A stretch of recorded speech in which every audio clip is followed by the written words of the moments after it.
성경에서 사용하는 이미지와 세상에서 사용하는 이미지는 대동소이합니다. 세상에서 좋게 보는 이미지는 성경에서도 좋다 이렇게 기록되어 있고, 세상에서도 부정적인 생각을 가지고 있는 어떤 이미지에 대해서 성경에서도 부정적인 그런 의미를 가지고 있다 확인할 수가 있죠. 그런데 또 반대로 세상에서는 굉장히 가치를 두는 것인데 기독교에서는 우리 믿음의 신앙 안에서는 그것에 대해서 별로 가치를 두지 않는 그런 것들이 있죠. 예를 들어서 겨자씨에 대해서 세상은 보잘것없다 이렇게 여기지만, 우리 주님의 말씀은 겨자씨 할 만한 믿음이 산을 옮길 수 있다 이렇게 말씀을 하거든요. 누룩에 대해서 민속 음악, 음식, 발효식품, 앞으로 음식이 나아가야 할 길, 오래도록 시간이 중첩되어서 그렇게 나아갔지, 세상 사람들은 누룩에 대해서 별로 가치를 두지 않았었죠. 그러나 우리 주님은 여자가 가루 섬 아래 몰래 갖다 넣은 누룩처럼 하나님께서 누룩을 통해서 온 세상에 복음이 퍼지는 것과 같이 하나님의 나라가 확산될 거다라고 하는 좋은 은유로 이 누룩을 사용하셨죠.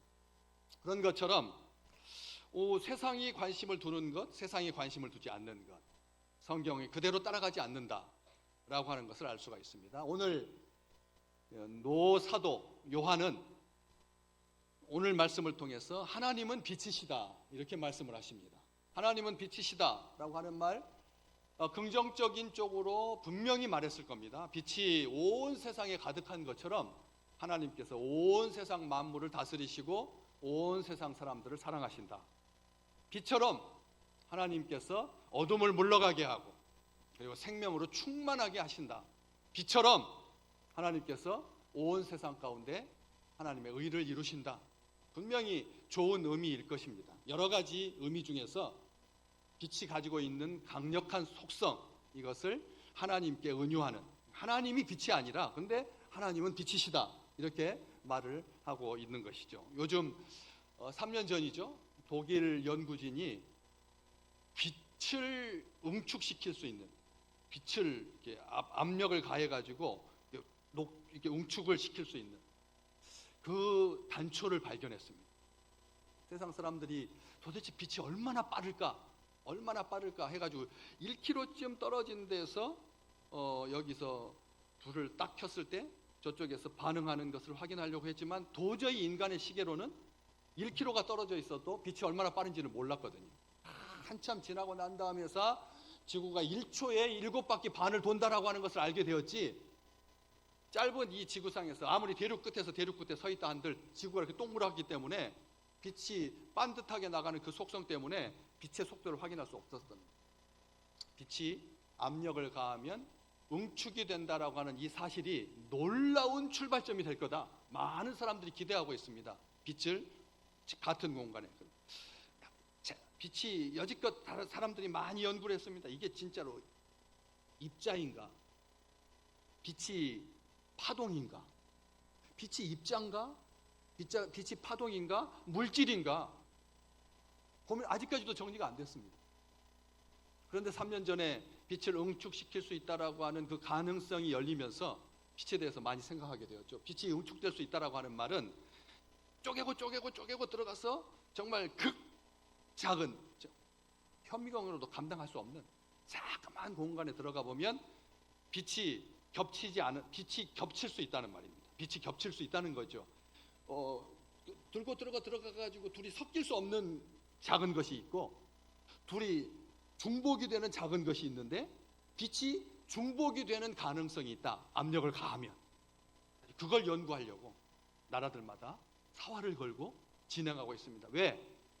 여지껏 사용해봤던 모든 에너지원이 결국은 인간에게 피해를 주고 결국은 환경을 파괴하게 되어서, 그래서 그 파괴하지 않는 순전한 아주 원초적인 파워가 뭘까? 연구하는 단초가 빛을 응축시킬 수 있다라고 하는 그 연구 결과를 통해서 힘차게 출발할 수 있기 때문입니다. 빛이 이렇게 좋은 쪽으로, 아주 강력한 쪽으로, 얘는 이제 무기화하여 가지고 빛을 아주 압력을 자그마한 공간에 신속하게 쏘아 가지고 드론을 떨어뜨린다. 레이저 무기가 현실이 된 이런 시점에 빛을 응축시킬 수 있다라고 하는 과학의 발전 앞에 우리가 다시 한번 이 말씀을 보게 된다고 하는 거죠. 그렇다면 하나님께서 그냥 무한정한 에너지신가? 하나님은 그냥 파워풀하신 분이신가? 하나님은 능력자신가? 이렇게 볼 수도 있겠지만 오늘 사도 요한이 하나님은 빛이시다 라고 하는 이 말씀 속에서 빛이라고 하는 것이 그런 무한한 좋은 쪽으로 광범위하게 넓고 깊은 그런 선한 아름다운, 하나님은 빛처럼 선하시다, 하나님은 빛처럼 아름다우시다, 하나님은 빛처럼 온전하시다, 여러 가지 가능성이 있겠지만 그 딱 시작하면서 5절 말씀에 하나님은 빛이시다, 그에게는 어둠이 조금도 없다, 이 말이 하나님이 빛이시다라고 하는 말의 의미를 딱 드러나게 한다는 거죠. 하나님은 거룩하시다는 뜻입니다. 왜? 어둠이 조금도 없으시니까. 어둠이 조금도 없으시다라고 하는 이 말을 빼버리면 하나님은 빛이시다에 대해서 1000가지 생각을 하겠지만 10,000가지 기발한 생각을 떠올릴 수 있겠지만 오늘 믿음의 백성들에게 하나님은 빛이십니다, 사도가 전하고 있는 이 말씀 속에서 어둠이 조금도 없다라고 하는 이걸로 딱 제안을 하면 하나님의 빛이심이 분명하게 드러난다는 거예요.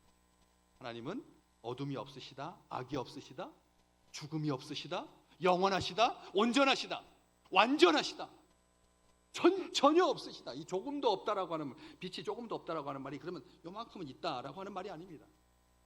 부정에 부정, 강하게 하나님은 죄와는 상관이 없으시다, 그 말씀을 하고 계시는 것이죠. 그래서 죄가 사람의 관계를 망친다. 그 관계를 나타내는 가장 확실한 단어가 6절 말씀에 사귐이다 라고 표현하고 있습니다. 사귐. 하나님은 빛이시다, 거룩하시다 라고 하는 이 말은 우리로 하여금 사귐, 하나님과의 사귐은 불가능하다라고 하는 자연스러운 결과를 도출하게 되어 있습니다. 그렇죠? 하나님께서 온전하신데 사람은 온전하지 못하니까, 사람은 죄뿐이니까 어디서 알 수 있습니까? 요한복음 3장 19절부터 21절 쭉 보시면 빛이 세상에 왔으되 사람들이 자기 행위가 악하기 때문에 빛보다 어둠을 더 사랑했다. 성경은 그렇게 기록하고 있거든. 빛이신 우리 주님께서 이 땅에 오셨는데 어둠을 물리치고 죄 가운데 있는 사람 인생들을 구원해 주시기 위해서 하나님이 육신을 입고 이 땅에 오셨는데도 불구하고 사람들이 빛보다 어둠을 더 사랑해서 빛을 미워하여서 빛으로 오지 않는다. 왜 그러느냐? 자기 행위가 드러날까 봐서 빛으로 나오지 못한다. 진리를 따르는 자는 빛으로 오지만 그 행위가 악한 사람들은 하나님에서 행한 것, 하나님 안에서 죄지었기 때문에 자기 행위가 드러날까 봐 빛으로 오지 않는다. 죄가 하나님과의 사귐을 망친다. 사도는 분명하게 말하고 있습니다. 죄가 하나님의 사랑을, 하나님과의 사귐을 망친다. 그래서 하나님과의 사귐만 망가지면 그렇죠, 뭐 인생 살아가면서 하나님 없이도 살 수 있으니까 그래서 형제들끼리 잘 살아가면서 살면 되지. 내 고륙 친척, 나의 친척, 나의 지인들, 나의 친구들로 충분히 해답이 될 것 같았는데 오늘 어떻게 되어 있습니까? 그렇게 하나님과의 사귐이 망가지게 되면 형제 사랑이 어그러지게 된다. 만일 우리가 하나님과 사귐이 있다 하고 어둠에 행하면 거짓말하게 되고 진리를 행하지 않게 될 뿐만 아니라 7절에 있는 것처럼 우리가 서로 사귐이 없으면 우리의 관계는 하나도 앞으로 나가지 못하게 된다. 이 말씀을 확인할 수 있는 좋은 말이 바로 이 편지, 지금 요한일서 1장인데 2장을 딱 보시면 2장 9절 말씀부터 11절 말씀에 하나님과의 사귐이 망가진 사람들이 형제 사랑을 잘할 수 있느냐? 천만에 그렇지 않다. 요한일서 2장 9절 빛 가운데 있다고 하면서 그 형제를 미워하는 자는 지금까지 어둠에 있는 자다. 10절 그의 형제를 사랑하는 자는 빛 가운데 거하여 자기 속에 거리낌이 없지만 그의 형제를 미워하는 자는 어둠에 있고 또 어둠에 행하며 갈 곳을 알지 못하나니 이는 그 어둠이 그의 눈을 멀게 하였음이라. 죄가 하나님과의 사귐을 망칠 뿐만 아니라 형제 간의 사랑도 온전치 못하게 한다는 것입니다. 그래서 그 온전치 못하게 하는 그 죄를 이길 수 있는, 힘은, 능력은 사람에게 있지 않다. 그래서 7절 말씀 후반부에 그 아들 예수의 피가 우리를 모든 죄에서 깨끗하게 하실 것이요 라고 하는 이 사실을 통해서 하나님과의 사귐을 방해하는 그 죄는 사람이 해결할 수 있는 것이 아니라 예수의 피밖에는 없다 라고 하는 이 온전한 복음을 우리에게 들려주고 있는 것이죠. 우리 주님은 빛이십니다. 요한복음 1장 9절 이하에 보면 우리 주님은 참 빛이시다, 참된 빛이시다, 각 사람에게 비추시는 놀라운 빛이다. 그런데 세상은 그로 말미암아 지은 바 되었지만 세상은 그를 알지 못했다. 성경은 분명하게 기록하고 있습니다. 요한 1서를 쓰신 사도 요한이 쓴 복음서가 요한복음입니다.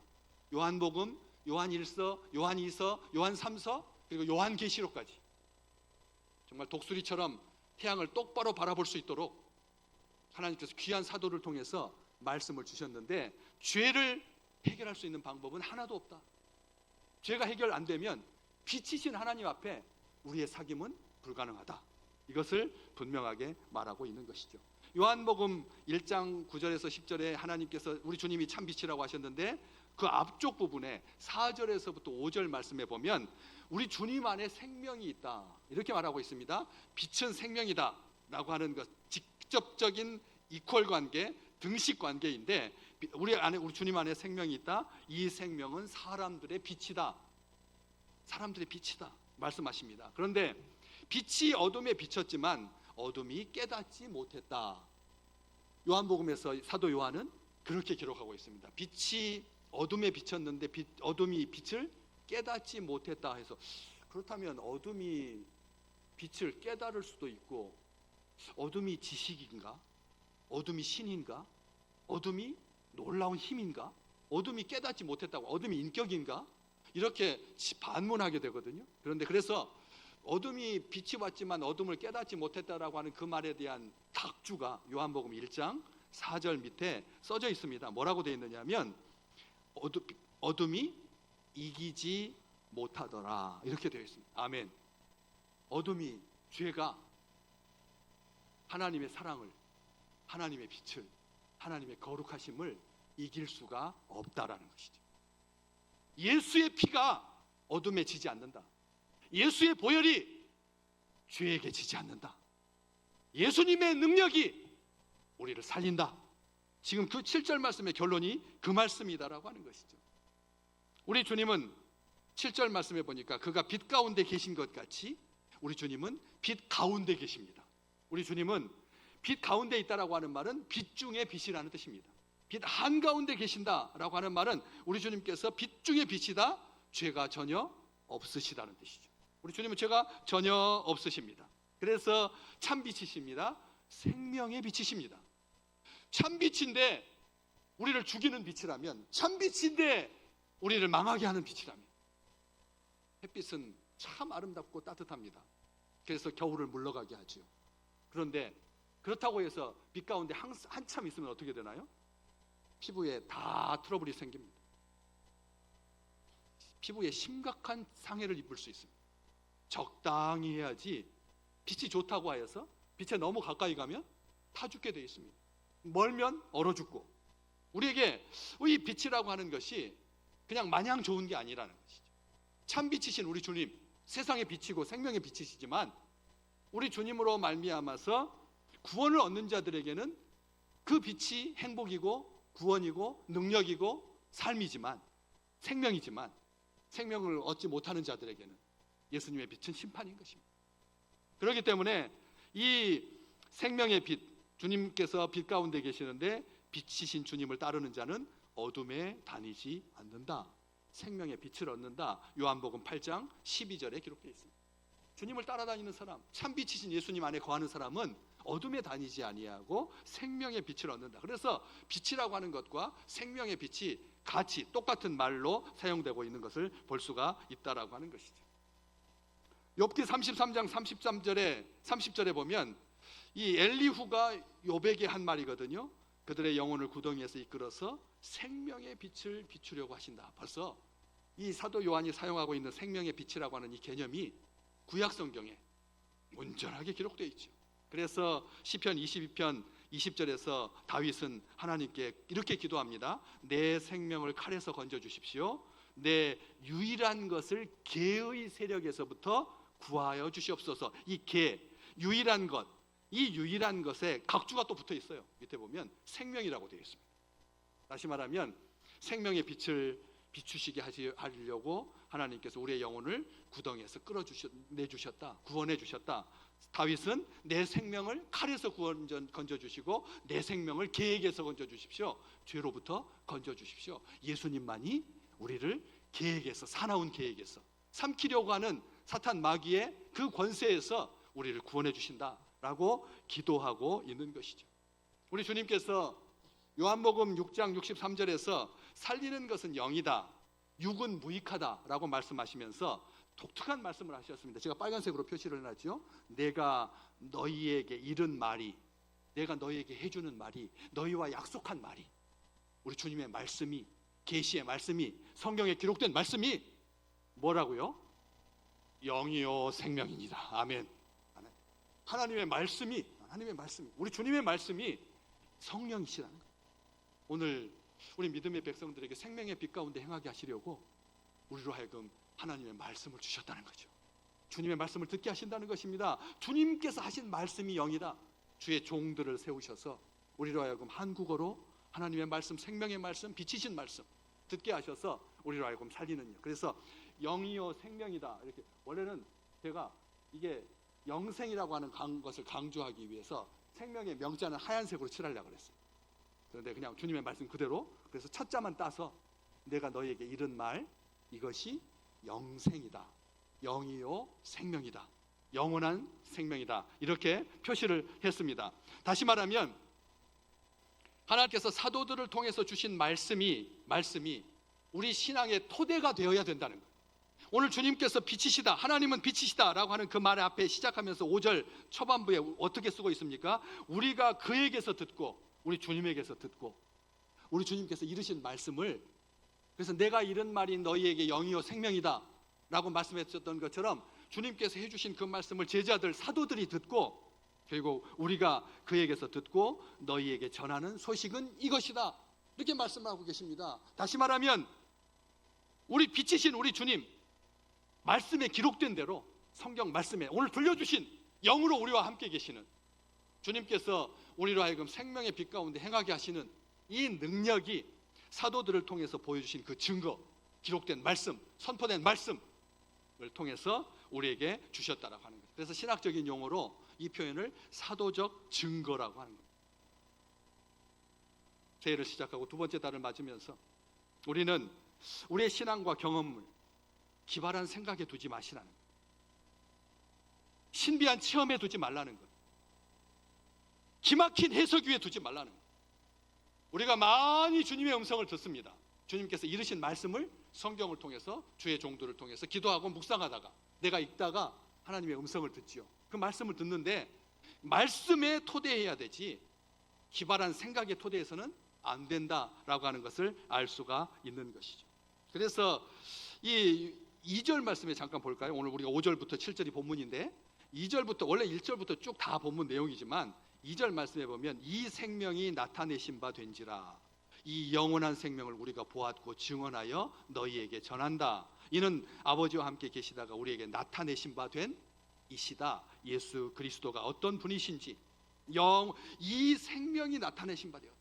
참 빛이 생명의 빛이라고 말씀했잖아요.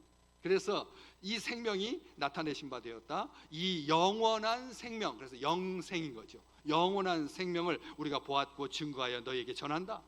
우리 주님은 아버지와 함께 계시다가 우리에게 나타내신 바 된 참 빛이시다. 생명의 빛이시다. 그래서 우리에게 약속하신 그 말씀이 우리에게 영원한 생명이시다. 어디에 할 수 있습니까? 요한, 같은 장이니까 펴놓고 놓고 계시니까 2장, 요한일서 2장 25절, 한 장을 좀 넘기셔야 될 겁니다. 25절 보시면 같이 읽어볼까요? 요한일서 2장 25절. 그가 우리에게 약속하신, 이르신 말씀은 우리에게 뭐가 된다고요? 영원한 생명. 앞에서 영자하고 생자가 띄다면 영생이 된다. 그 말씀인 겁니다. 약속하신 것, 우리 주님께서 이르신 것, 이것이 영이요 생명이니라 영생의 말씀이니라, 영생이다라고 하는 것을 알 수가 있는 것이죠.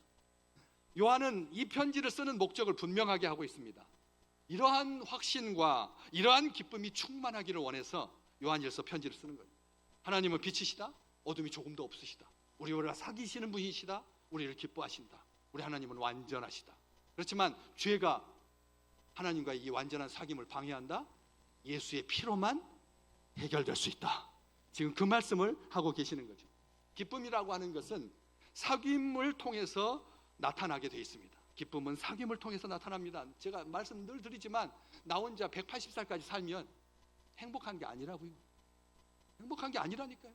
969살 다른 내가 사랑하는 모든 친구들, 나의 모든 식구들은 다 세상 떠나고, 손주도 떠나고, 증손자도 떠나고, 현손자도 떠나고, 10대도 떠나고, 나 혼자만 딸랑 살아나서, 그래서 이 지구의 그 아름다움 가운데 거한들, 그게 무슨 유익이 있으며 무슨 기쁨이 있겠느냐.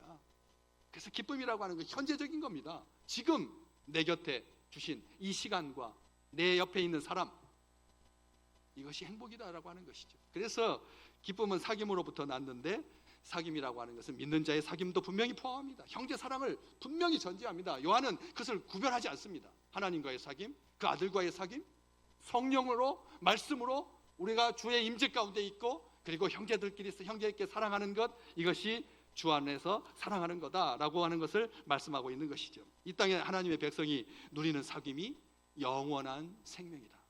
이 땅에서 누리는 것이 영원한 생명이다. 영생은 유일하신 참 하나님과 그가 보내신 자 예수 그리스도를 아는 것이 영생이다. 요한복음 17장 3절 말씀. 사귐이 아는 겁니다.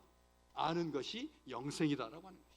우리는 지금 영생을 살고 있습니다. 사귐과 영생, 이것은 우리에게 기쁨과 확신을 주죠.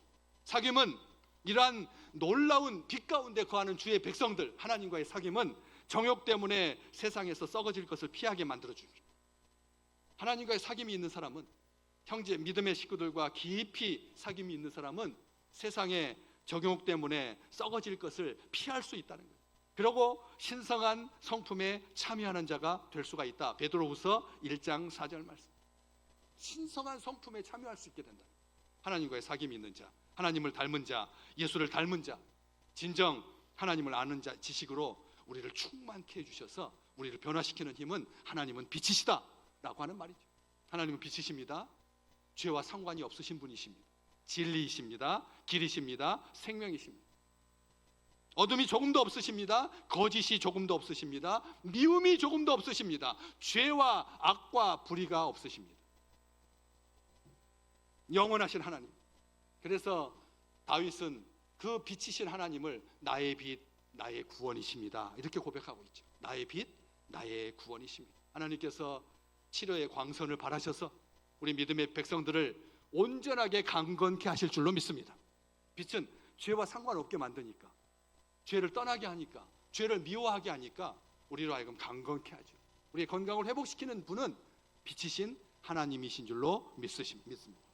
그래서 외양간에서 나온 송아지같이 뛰게 하시는 하나님, 빛이신 하나님께서 온갖 좋은 은사와 온갖 온전한 선물을 우리에게 주시기를 기뻐하신다. 빛이신 아버지께로부터 내려온다 라고 하는 그 말씀이 가능한 것이죠. 우리 하나님은 빛이십니다.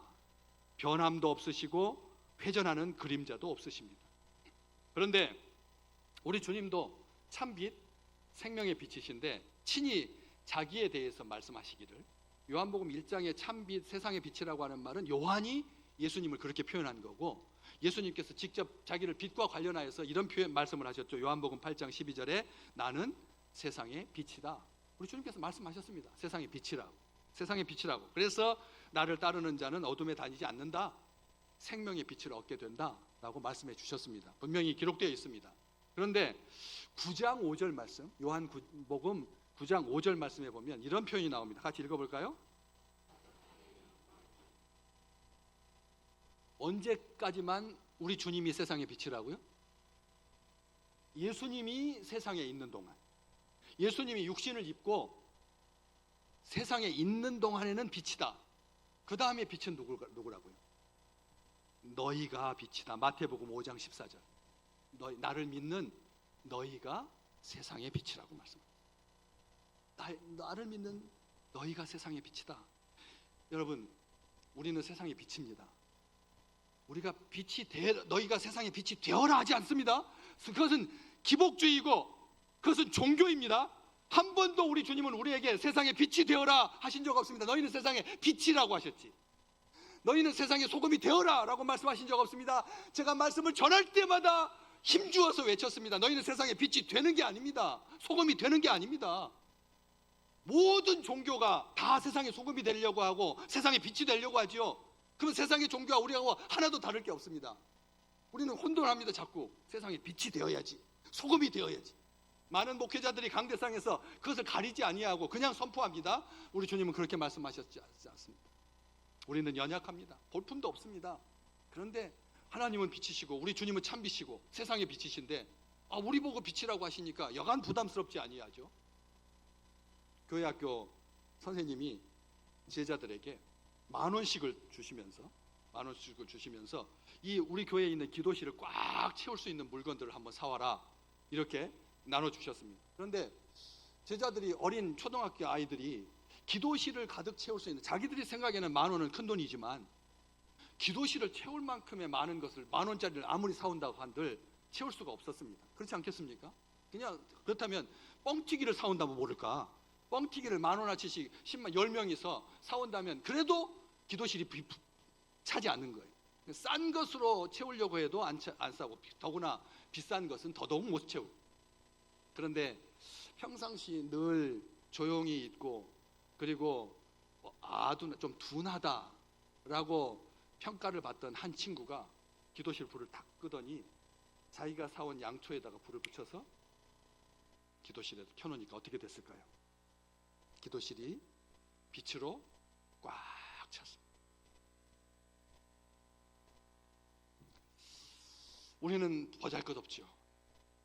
한 명 바람에도 쉽게 꺼질 수밖에 없고, 질병이 훅 지나가고, 교통사고, 쓰나미가 몰려, 화산이 터지고, 지진이 일어나. 안전할 줄만 알았던 이 나라에 진도 3, 진도 4 보통 일이 된다. 그래서 강릉에 있는 사람들도, 서울에 있는 일부 사람들도 그 충청도에서 난 그 지진을 느낄 수 있는 그런 시대. 연약하죠, 우리는. 그런데 그 꼬마 아이의 촛불이 기도실을 꽉 차게 했던 것처럼 우리 주님은 믿는 구석이 있으셔서 우리에게 너희는 세상의 빛이다 라고 말씀하신 것이죠. 그래서 바울은 로마 교회에 편지하면서 어둠의 일을 벗고 빛의 갑옷을 입자 이렇게 말한 것입니다. 빛의 갑옷을 입어야 된다. 빛의 갑옷을 입는다. 왜 빛이 공격하는 무기가 아니라 갑옷이겠습니까? 어둠으로부터 우리를 지켜주니까.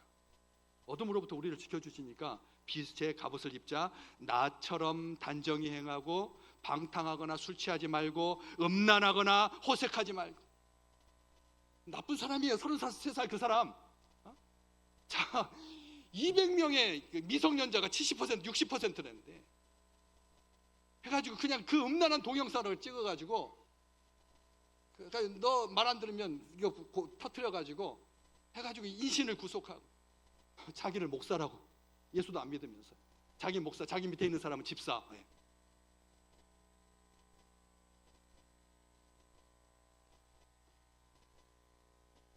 다투거나 시기하지 말고 오직 주 예수 그리스도로 옷 입고 정욕을 위하여 육신의 일을 도모하지 말라.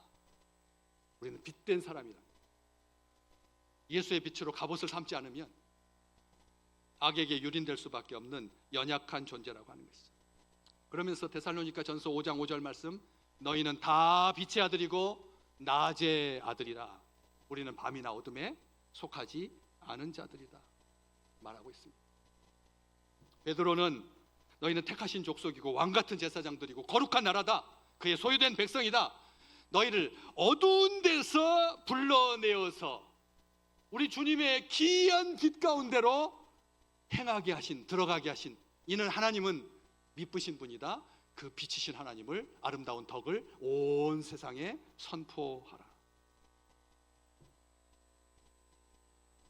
모세가 시내산에서 하나님을 만나고 하나님의 말씀을 듣고 사귐이 있은 다음에 내려왔을 때 얼굴에서 뭐가 났다고요? 광채가 났다. 빛이 났다. 성경은 기록하고 있습니다. 이번 한 주 동안 저는 몹시 바빴습니다.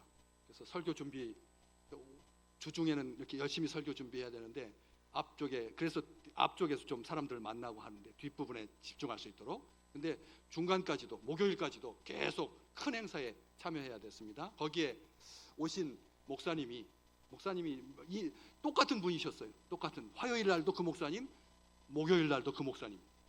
성경 본문이 달랐습니다. 그런데 결론은 똑같았습니다. 성경 본문은 달랐는데 결론은 똑같았어요. 하나님은 살아계시다. 하나님은 살아계시다. 하나님은 살아계시다. 하나님이 계획하신다. 우리 인간이 계획할지라도 이루시는 분은 하나님이시다. 막 은혜 받았습니다. 제일 은혜 받은 말씀 하셨습니다. 목요일 날 한번 따라서 해볼까요? 큰 소리로 얼굴과 낙하산은 펴져야 산다. 아멘. 얼굴과 낙하산은 어때야 산다고요? 쭈그리고 있지 말라는 거예요. 쭈그리고 있지 말라는 거예요. 우리나라에 하나님께서 얼마나 사랑하셔서 1월 1일 날 설날을 주시고 1월 마지막 달에 구정을 주셔가지고 새해를 2번씩이나 살게 하셨으니 우리 옆에 있는 사람 인사할까요? 새해 복 많이 받으세요. 예. 새해 복 많이 받으세요. 예. 얼굴 밝게 해와 같이 빛나게. 해와 같이 빛나게. 그래서 살아나는 광채가 나타나는 빛이신 하나님, 참 빛이신 우리 예수님, 말씀이신 성령님, 말씀의 빛을 주시고 우리에게 영생을 주시고 우리에게 친구를 주시고 믿음의 식구들을 주셔서 자녀와 함께 예배드리게 하시고, 그래서 생명이 가득한 영생으로 충만한 행복한 우리 식구들 되시기를 주의 이름으로 축복합니다.